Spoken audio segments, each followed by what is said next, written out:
very disappointing day for England. But Dinesh, for India, apart from losing the toss, everything's gone perfectly. Oh, I don't think they could have scripted anything better for a first day on an away tour. I'm so happy for them. They made this decision which probably was not, was debated a lot, whether they should go 4-1 and 3-2, whatever, but they've got it bang on. So, I mean, it's only one day, but it has set a bit of a marker down, hasn't it? Yeah, I thought the Indian bowlers were outstanding today, hunting in packs. They're very accurate. They built pressure on the England batsmen. I mean, it's hard not to feel pretty dejected as an England fan right now. Those issues we've had about batting have come right to the surface on day one of the series. There's still a lot of cricket, obviously, to be played in this Test match, but those batsmen under pressure. I think Virat Kohli talked about some scarring with English batting. Well, if there are scars, they're pretty wide open right now. What do they need to do better? Or were India's bowlers just exceptional as well? But is it a reoccurring theme? The mistakes continually being made? Well, it is a reoccurring theme. We've seen a lot of it over the last 18 months or so. What I struggle with is those batsmen that got in and then got out. So you look at Sibley, who battled hard for 18. You look at Crawley, who got 27. You look at Bairstow, who got 29. They then get out, and then the new batsmen come in, and that gives the Indian bowlers something to work with again. So, that old adage, if you get in, go big. England haven't done that for a long time now, and yet again it falls on Joe Root to hold the team together. When you're a captain, you don't want to have to be forced to be you all the time. You have to do that. Have you known India's bowling stocks be as strong as this in Test match cricket? No. I said this because I feel it. The World Test Champ. I think they're the strongest Indian team in a long, long time, and it's mainly because of the bowling.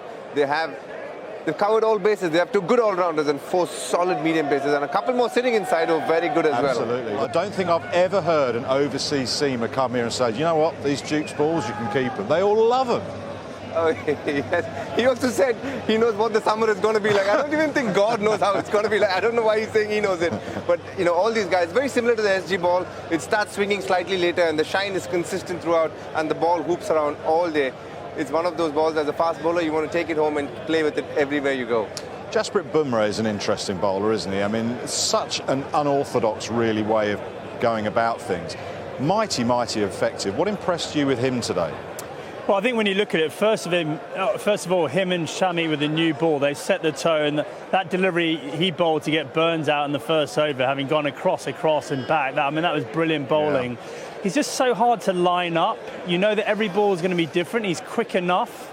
And so you feel threatened all the time. You might get the odd scoring opportunity, but you feel threatened, and especially when it's swinging. If you look at we know Trent Bridge swings. It's swung all the way through the game, and therefore all the Indian seamers were in the game at all times today.